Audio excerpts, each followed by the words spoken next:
Opening day is almost here, and that means we're here because it's time for Extra Bases. Jason Bristol, Jeremy Booth. Really shiny in this. The lighting. Man, it seems awfully shiny there, don't you? Did you see that?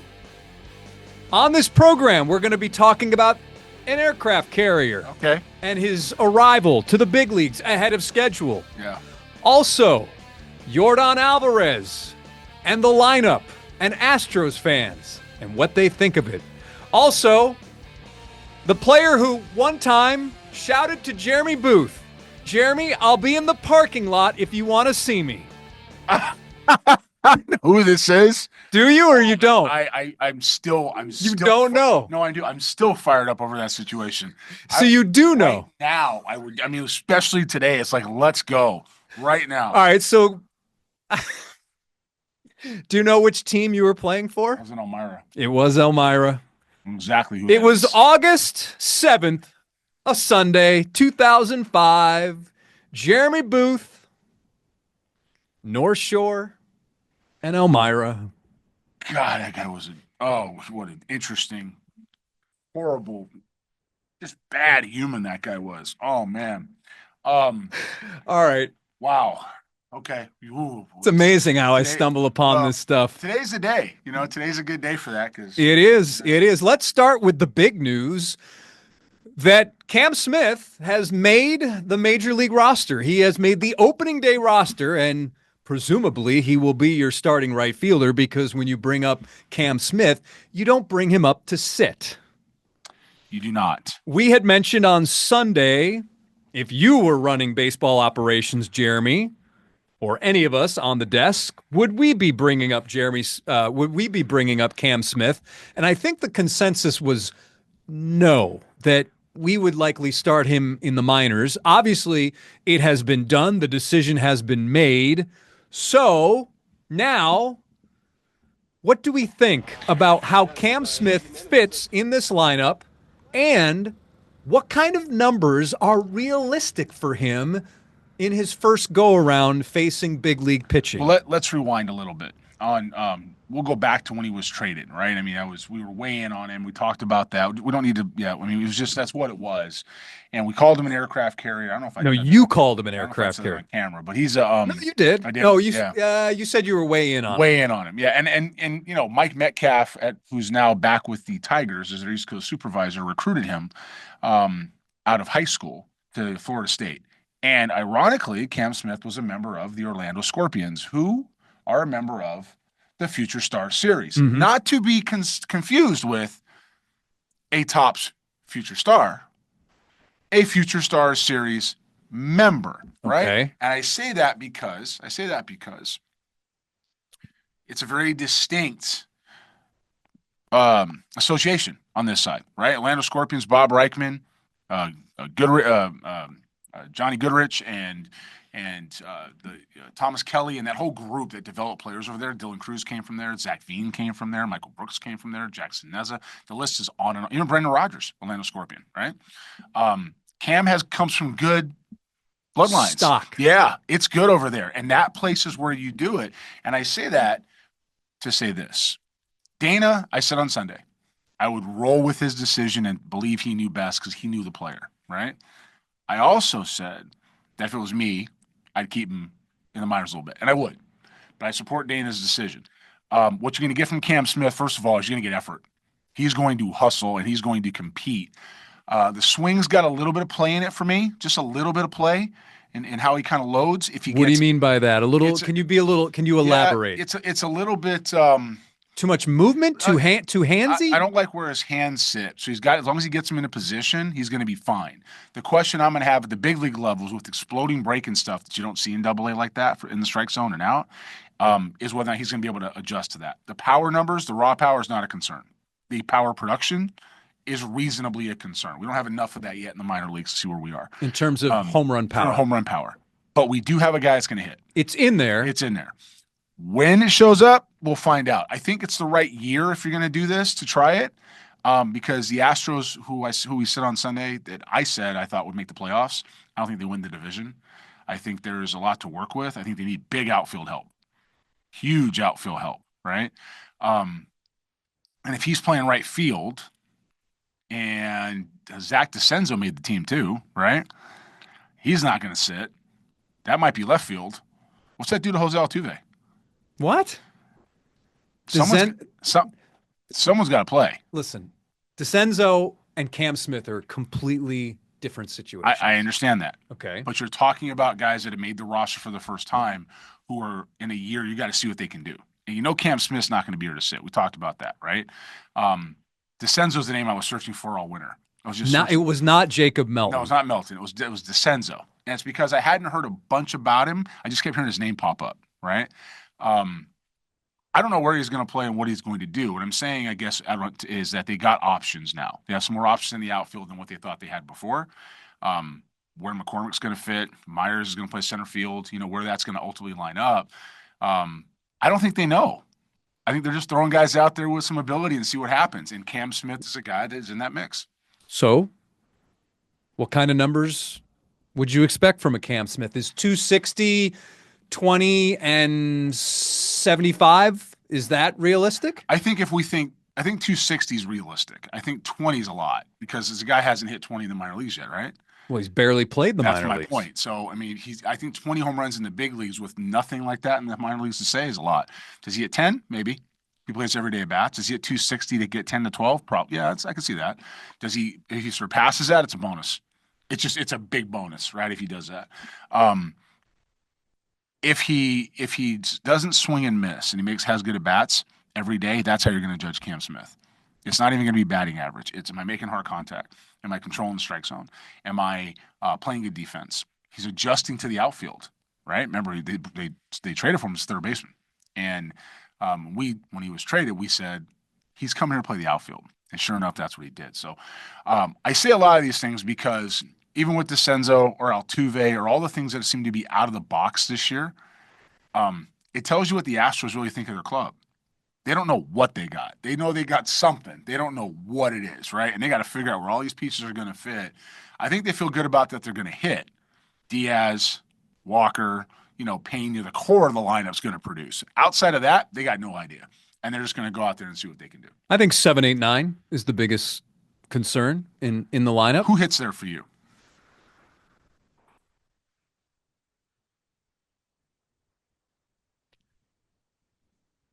So we have Altuve, Paredes, Yordan, Walker, Mm-hmm. Diaz. Do I go Smith in front of Pena? If you believe, And I think I might put Dubon, maybe batting ninth if he's playing your second base, because yes, I know over long stretches of time, sometimes guys can be exposed, for lack of a better word. But I think he probably gives you the best opportunity to turn the lineup over for Altuve. I'd have um, I'd have Smith hitting seven with Pena and Dubon behind him. I'm with you. Okay. And whoever isn't playing in the outfield that day is hitting in that nine spot. Because if I believe Pena's getting on base, I'm hitting him eighth, right? Or I'm hitting him ninth rather. Somebody else is going to hit eight. I want Pena to turn my So start. do you think Pena 8 or 9? If he's not going to hit in the top six, yeah, because there's no reason to put him in seven because you have some more power there at seven. And I want my best on base guy at nine. My guess is Pena will bat sixth and Cam Smith will bat seventh. Who hits eighth then? Probably Jake Myers Man, or you Chaz gotta, you McCormick. got to protect Smith better than that. How do you think they open up? How do you think the outfield opens up? Smith and right, Smith and right, Altuve in left, Myers in center, and Jake Myers in center. and Paredes plays second. No, he's playing And third, who plays second? Dubon. I guess. Okay, so all right, so it's the same configuration. Or Where Brandon Rogers. help I me mean, I don't know. So explain this to me. This is a legitimate question. This is why I threw Dezenzo out there because I want to get back to this. I want your opinion. This is me asking you finally because you always ask me so many. I'm setting you Okay. up. Okay. I got a question for you. If Altuve plays second base and we're moving to left field, but Dubon can play the outfield, and he's going to play every day anyway, why do we make the switch? Because of the defensive metrics and that Mauricio Dubon was a gold glove caliber second baseman, whereas Jose's metrics have fallen off quite a Okay. bit. Now you're just moving the problem somewhere else to left field. I get it. But Okay. if Dubon has versatility on the infield, which he does, anywhere besides catching, right? Why are we not just letting Altuve play second and having Brendan Rodgers spell him or rotate through with different guys? So Altuve's always in the lineup. Maybe he's playing more than one spot. If he's truly struggling to play left field and Dubon's a gold glove anywhere, right? Why wouldn't I put Dubon in center field and sign somebody over? I don't want to hear Myers. I get it, Yeah. but I don't want to hear it. I'm looking at this. I'm going, okay, I got Banger in right field who has never been here before. I got a gold glove guy that can play anywhere and win a gold glove, except for maybe first base. I've got a good defending outfielder in Jake Myers who can't hit his weight. I've got Chas McCormick, who is 1 year great, 1 year really not. I don't think they know what they have in Chaz. Very fair. And I've got a rookie who I don't know is probably my fifth guy, basically, right? But somebody's got to be on the club that gives me some versatility. And then my bats are in the infield. Okay, but my best defender out of all those guys, other than Myers, might be the one that's going to play second base. Help me with that. It'll be interesting late game Okay. defensive Okay. playoffs if they get there. Yeah, as long as we're on the same page with that. Because I'm not saying I'm right. This is one that I'm kind of going, I'm kind of doing the same thing. It's like who goes this way and who goes that way. This is a manager's problem that when you're Dana Brown, you don't really have a whole lot of choice. You have to give him what you can give him with versatility because you don't have the frontline guy in left field. You don't have the frontline guy. I mean, Altuve offensively, yeah, but you don't have the frontline defender. You don't have the guy that profiles at every spot where you know you're going to get production. You have to mix and match. Joe Espada is going to have to manage. And that's what it comes down to. He's really going to have to manage. And he's off to a good start by not hitting Yordan Alvarez in the two spot. All right. We'll go there. The news out of Minute Maid Daikin on Monday was that to start, Isaac Paredes will bat second and Yordan Alvarez will bat third. And I noticed that Yordan was trending today. And then I saw one of the Joe Espada has confirmed he's going with Isaac Paredes in the second lineup spot. Yordan Alvarez third entering the season. That's from Matt Kawahara from the Chronicle. Okay. And then one of the ex-users said, well, at least we won't have a certain angry TV bunch screaming about Yordan in the two-hole. LOL.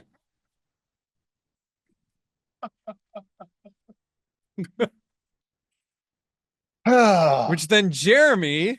It was his turn. He was like a quarterback that comes out of the pocket in practice. It's light him up time. That's what it is. Anyway, go on. Jeremy's response. Is this what this podcast has come down to? You mean the one that's right all the time? I said it a year ago. Do you want to win and have parades or just yell about a probability sheet?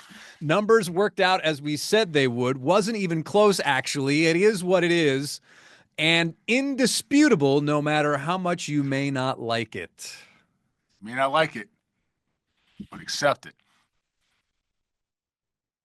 Hey, numbers were what they were. For those of you that want to find that tweet or post on X, I had a little fun with the GIFs as a reply. I didn't know I could even do that. I just started putting stuff up there, and then I found a Foursquare.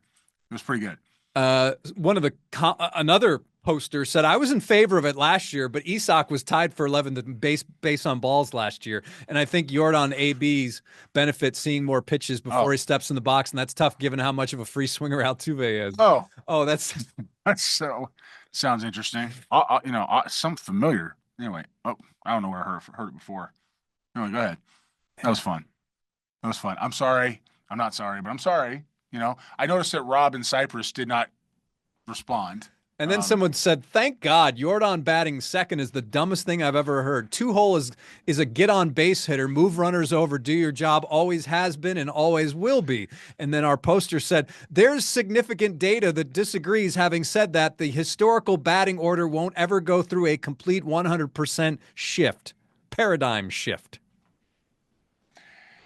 Why? I will say this, though. What did Joe Espada say to me at the end of the season last year, yeah. in the wild card round and about Tucker and Yordan, and he said that he moved Tucker to the 2 hole and moved Yordan down to 3 because initially in that first lineup they were switched, and he said that he wanted to move Yordan to a more of a run producer role.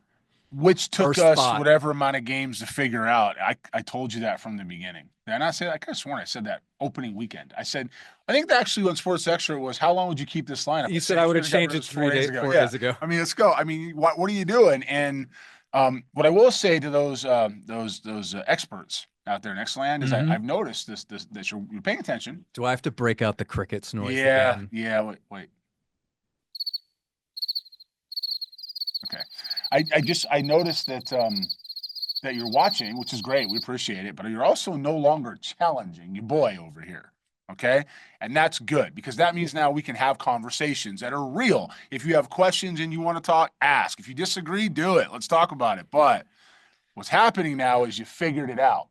Okay. No more of the tell me you don't know anything about baseball by saying you don't know, by not saying you don't know anything about baseball or whatever the saying. That was a pretty significant numeric switch in wins and losses, though, right? I mean, that was gigantic. 42 and 26 with Bregman hitting in the 2 hole, and they were under 500 with Tucker or Yordan batting. Even with all those injuries, even with all the pitching. Tucker wasn't even in the lineup when Bregman was batting second. That's the whole reason he was there, and they were still 20-plus games. And Verlander was banged up, and Javier went down, and Garcia went down. All this stuff happened where the McCullers didn't throw the ball all year. All this stuff happened where you think you're going to get a certain club, and you got the opposite of what you were going to get. And imagine if you had just done that from the beginning and not thrown games away, where you would be. So, look, if Joe's learned from that, great. I had somebody with another team tell me this on the field. I know I said this last year to you because I was all over it.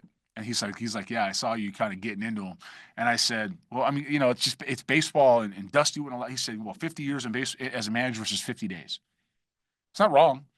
Joe had 50 days as a manager. He's doing what he's being told to do. Now it's like, we ain't doing this. We got to win games. We're not doing it. And good for him. Good for the club. And let's see what happens. It'll be better this way. It's actually going to be a fun club to cover this year, Jason. I believe that because there's so much they don't know. In the past, it was like, all right, this is the lineup.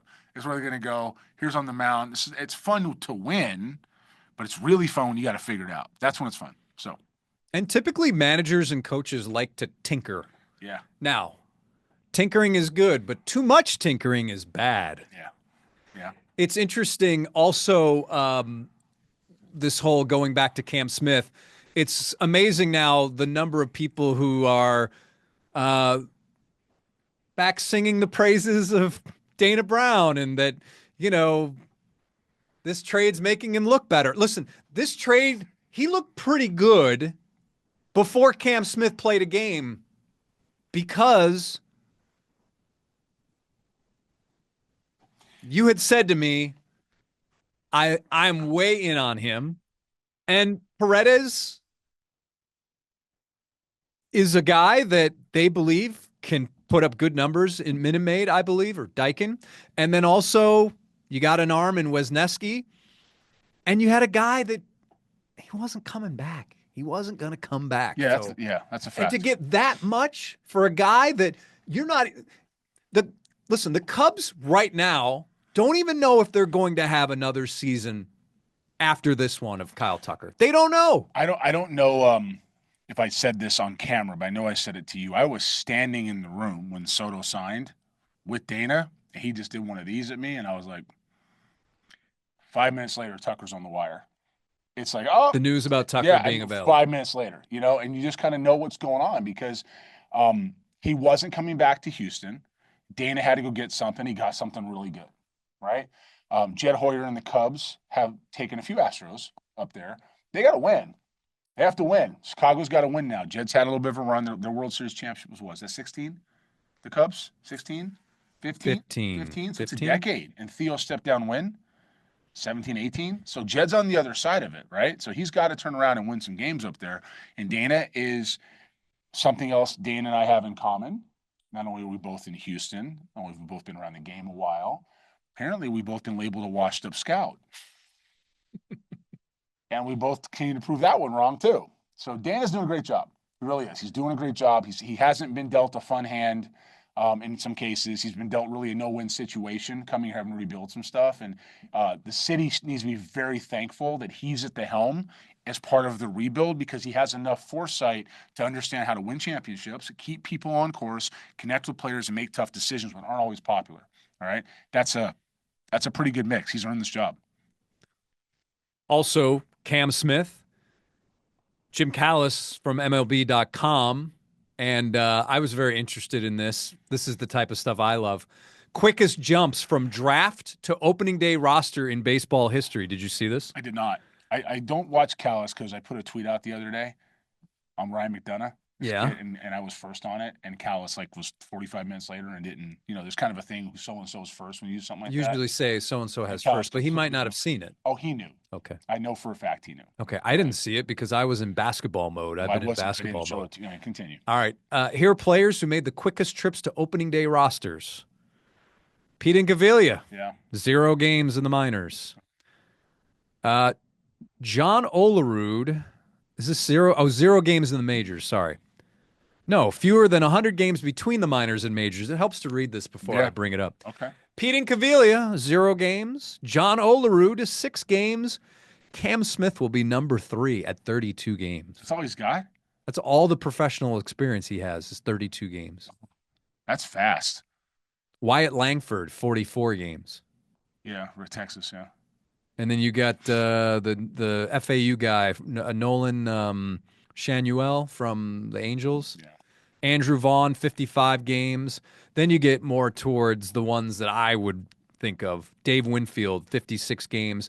Robin Yount, 64 games. Paul Molitor, 64 games. Will Clark, 65 games. Ozzie Smith, 68. Bo Jackson, 78. The one guy I don't see on here, okay, so Bob Horner. So basically what happened, 5 other drafted hitters cracked an opening day roster with fewer than 100 games. Bob Horner. I thought he was always one of those guys, but I guess I'm wrong. Arizona State. Yeah. Yeah. I listen to that list and I hear star, star, star, star, star as far as yesterday's baseball. And I listen to Andrew Vaughn and some of these other guys, and I'm like, am I missing something here? Maybe we're not doing it right now.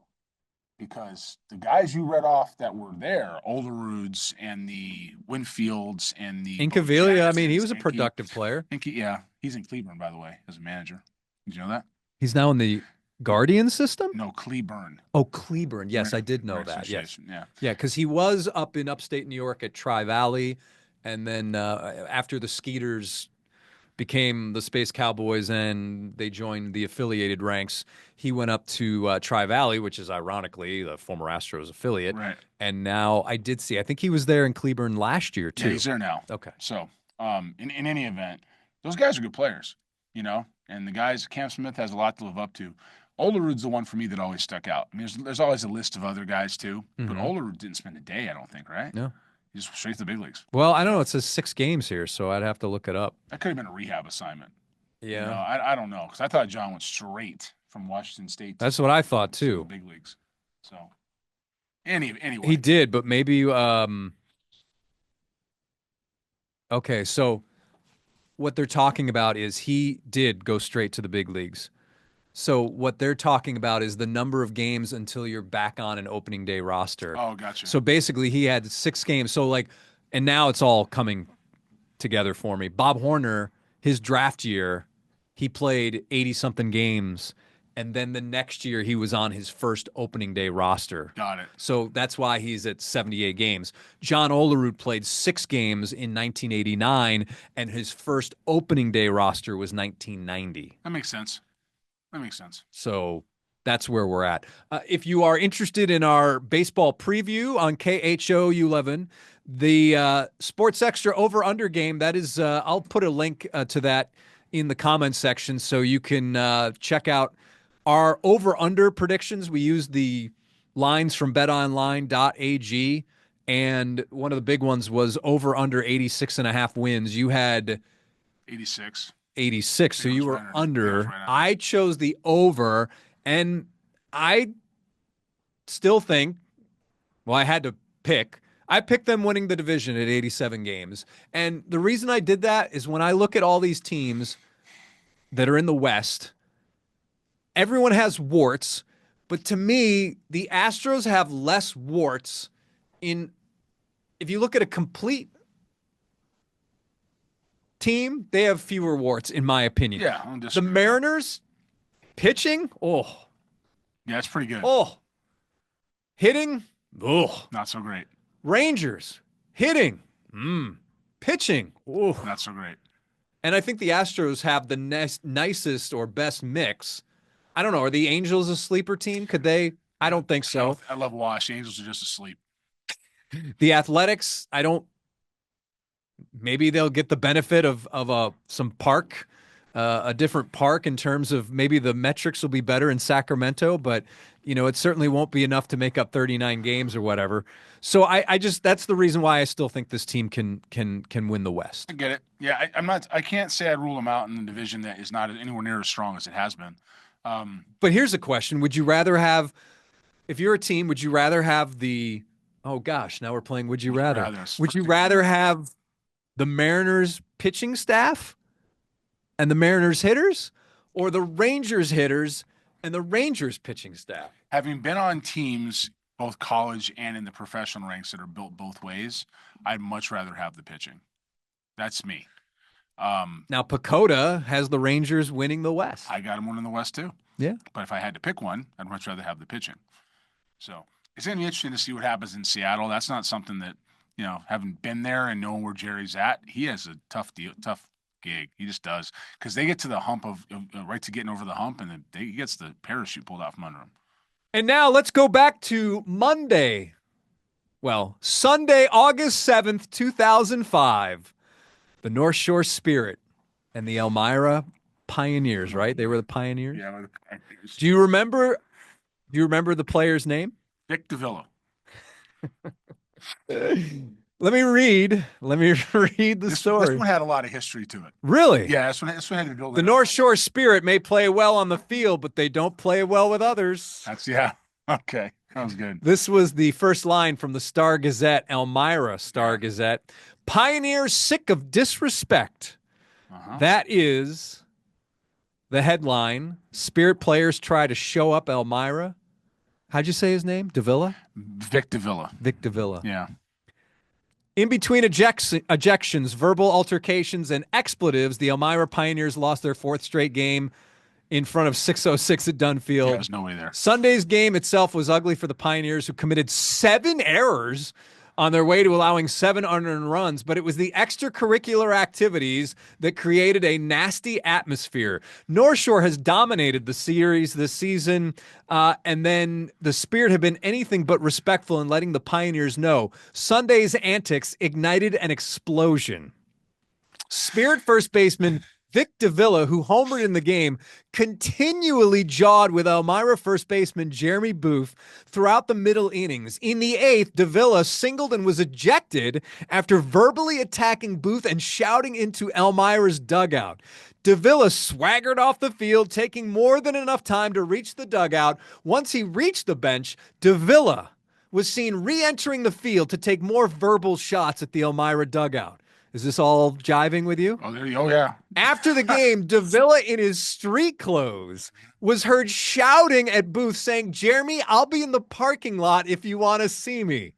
Booth said afterward, "I'm not a show you up kind of guy." Of course, X and Twitter hadn't been. Yeah, they weren't there yet. They hadn't been invented yet. Yeah. I'm not a show you up kind of guy. I come out, play hard. That's the way I was taught to play. Essentially, Vic plays the game as if he's better than everyone else. Vic Davilla has no respect for anybody else. Davilla wasn't the Spirit's lone culprit. Second baseman Marcos Agramonte followed Davilla's lead by shouting into Elmira's dugout. Third baseman Eric Story was ejected for arguing balls and strikes, blah, blah, blah.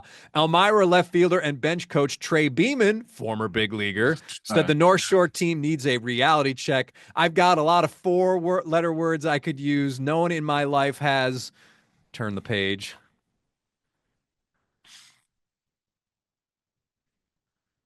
I can't find it now. But you get the Yeah. So Beam and I were teammates a couple times. Yeah. Trey lives in Dallas, and very high. He was a high draft second pick, rounder. Yeah. We were in So, like I hit like 109 lineouts that year. It was Okay. something ridiculous. I just could not get the ball in the air. My legs were underneath me. And I hit line drive after line drive at people. It was just the way the ball didn't carry there, first of all. And it was just the way um, the year went. It was a backwards year. Guys played well, they didn't play well. We couldn't put stuff together. Um, and it was frustrating. We were just trying to get through it. Okay. I have the next page. There There's a was lot of fight in this room, Booth said. I'll go out here and fight for my teammates because we're all wearing the same uniform. That's the way everyone else is in this room. We've had enough of losing. This is a different team now. Yeah, we were tired of it. I mean, there was a period of that every club goes through where you can kind of make a decision if you're going to play hard and get out of it or if you're going to fold. We actually folded and then got tired of folding. By then it was too late for the season. Yeah, we You folded and got tired of Yeah. folding. But I'll say this. Vic and I had a history. Vic was and I haven't said his name or seen him since that year. Okay. Right. Um, That's but what I'm here for. Yeah, but my recollection 20 years ago of Vic Davilla and the time that I saw him prior to is something I'll happily say to you in 2025 on camera. This guy thought he was Barry Bonds and was quite simply one of the worst human beings I've ever been around. He was just not a good person. And he kept running his mouth. North Shore was loaded that year for that league. They were very talented.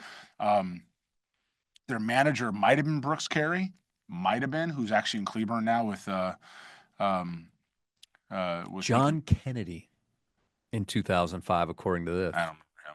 Anyway, That's the manager. maybe Brooks was a pitching coach. And in any event, they just ran their mouth constantly. And I homered in Lynn against them and didn't watch it. Just it was way out. Just put my head down and started trotting. And Vic had something to say. And I was just, okay, didn't say anything. Circled the bases. Vic was 32 years old, Yeah, too, at the Vic was time. anyway, so but anyway, he looks in the dugout there and is talking to me, and Beam's like, "Don't worry, just let it go." I'm like, "All right, I'll let it go." We go throughout the year; they keep running us up all game. They're beating us pretty bad that day. I don't know what the score was, but they just kept scoring runs. He kept chirping everything that happened on every player, and I went back at him, and I had enough of it. And I said, "Bro, a lot of things I can't say on camera, but a lot of stuff that challenged his manhood, let's say." Okay. And so at the end of the day, after he got tossed, which is good enough for me, I was all set. I'm in the dugout or in the clubhouse getting dressed, and Tom Sullivan comes to the inn and says, "Hey, Vic's out there looking for you. Don't go out there." I said, "Why?" He said, "Because I don't want to see you get taken away in handcuffs and put him in the hospital." I said, "All right, Tom, I'll sit right here. Are you sure?" I said, "You got it or what?" Right? And he says, "I got it." And so Vic keeps yelling and he keeps doing it. And finally I looked at Tom and I said, "You take care of it or I will. Your call." Right? And he goes, "I got it." And he went out there and he got rid of Vic and Vic left. Now, I haven't seen or heard from the guy since then. There's no reason to. And people change. People change, This guy Jim. thought he was Bonds. Okay. I mean, I don't know of anybody in the league, in Hey, any league, listen, that liked this guy. he hit 333 that year. In 91 games, had 23 homers, 86 runs driven in, OPS of 971. Yeah, the average age in that league was 24. Yeah. Okay. I know. Was I'm over. just And telling. it was over for all of us. We were just finishing the string. And I'm telling you this at the same time, that was help. You heard me say it here first. How it was helped, I don't know.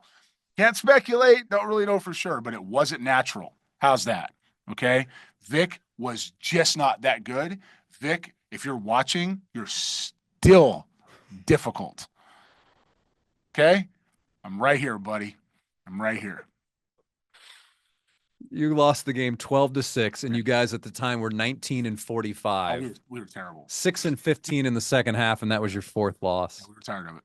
Just tired of it, and again, like you said, X hadn't been invented yet, so I was still very much, A to B with it. But yeah, it was almost like he one of these rages. You know what I mean? It was weird to see how he just turned on people, and not even me because I could care less. He just turned on the weaker people who he felt were younger than him that he could bully. It was a bad guy. You weren't a young guy though at that time. No, I You're was 20. You're 27, I was according. 27? Yeah. Yeah. 2005, and Boy, where'd the plate discipline go, Jeremy? 32 strikeouts in 44 games, 2 homers. I think that's what 109 lineouts that year. Okay. Across the teams I played. I think sometimes this is this season may be what some of your detractors point to. Why? Well, that you hit 240. Yeah. Yeah, that's all right. I was hurt. I hurt half the time. 248 that year. Whatever. I mean, it was a bad year, and I went home and got in shape, and then I had a decent year the next year, and then couldn't get healthy there in my arm. So, the reality was it was over already. I was just playing out the string. I was playing to play. And the story about me that a lot of people don't know, I don't know if I ever told you this, is that I figured out at 25 years old it was done. I knew it was over, but I was trying to get somewhere. And so I had to play long enough until, number one, it was out of my system. And number two, when I could turn the page into what the next phase of the career was and not look back.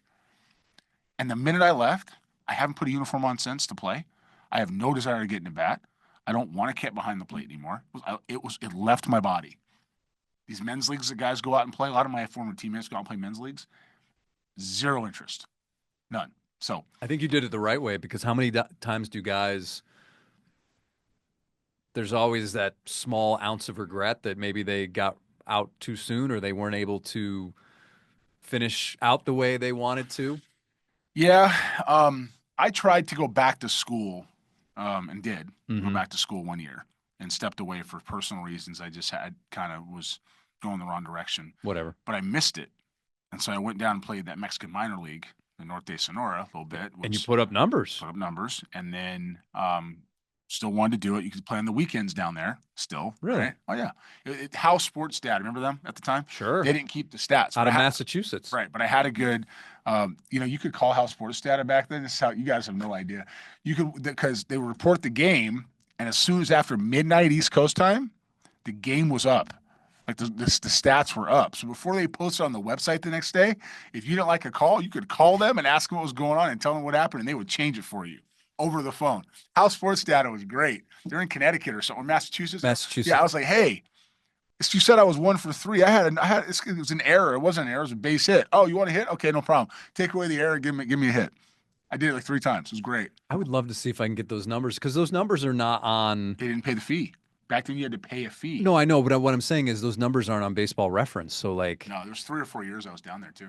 Yeah, so I would love to figure out where I could get those numbers. San Luis Algodoneros. I don't know what they're called now. Cerveceros, maybe. But anyway. All right. Well, that was a nice. Yeah. And again, I don't know Vic Davilla. I never met him. I know him. Might be a nice guy nowadays. Probably a nice family man. I have no idea. So, bad. It is incredible, though, that I can just give you a quote, and I'm so impressed by that. Bad guy. All right, everybody. Thanks for watching, and let us know if you want to hear more Jeremy stories, whether it's threatening to kill an umpire. Didn't happen. I didn't even go after Vic. I told the GM, I said, you handle it or I will. I didn't go after him. I kept my cool. Let me tell you something, okay? And before you go, it's a lesson about how I was taught. There's a guy named Ron Hawksinger, passed a long time ago. We all called him Hawk at Cypress College back in the day, okay? And Cypress College, for those of you that don't know, which probably don't all this time, back then, Augie Ojeda, Keith Ginter, Rob Crabtree, a lot of draft picks, a lot of AAA guys, and some big leaguers. Some really good players went through there. 1 year that I was there, we had, 16 guys. This is when the draft went forever. 16, 17 guys drafted, like 8 guys signed. The Orange Empire Conference was really good. One day, our coach, Scott Pickler, who was recently been inducted maybe a couple years ago. Cape Cod. Years ago. Yeah, but he was inducted to the Hall of Fame for the ABCA. Okay. Pick was hitting me 7th and 8th in the lineup. Me. I was an All-American a bunch of times, came there with power, couldn't find my swing. Pick didn't even want to talk to me half the time. I had a guy named Bill Pinkham, who was a former second rounder, 6'5", monster, former catcher, that was like kind of assigned to me, right? But Hawk had this way of, I looked at the lineup card one day, I was sitting 8th. I was like, I just stared at it.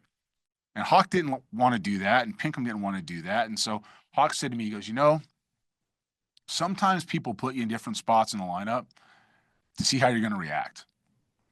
You're going to have to deal with stuff you don't like. Remember, I'm 18 years old. Yeah. Okay. Stuff you don't like, whether it's deserved or not, to see how you're going to react. And the lesson was right on time with my family. The lesson was when stuff comes at you that is just trash and garbage and things that you know you don't deserve, does that at all sound familiar to you about some things that we know are going on? Yeah. You just get through it. You put your head down, you get through it, and you don't let anybody beat you. You still have to perform. There's nothing anybody else can do to take stuff away from you because the only power they have over you is what you give them. And if Pick was trying to affect me, which he wasn't, he was just doing what he thought was best that day for a number of reasons, I still had to go perform.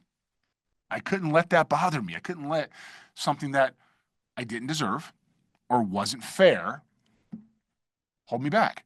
And I couldn't be unethical about it, and I couldn't take the team down with me. I had to figure out a way to move forward. That was one of the best lessons I ever got. And so the rest of life, even situations like that, where I got somebody in my face attacking, you can say what you want to me. You're attacking a bunch of other guys, and I'm a veteran. That's not going to happen. I have to stand up for them in that environment. I did. And we moved on. He left. Tom handled it. 20 years later, I ain't forgot him. Bad guy. When was the last Still time? a bad guy. When was the last time you thought of him? 20 years ago. 20 years ago? Yeah, he literally left any.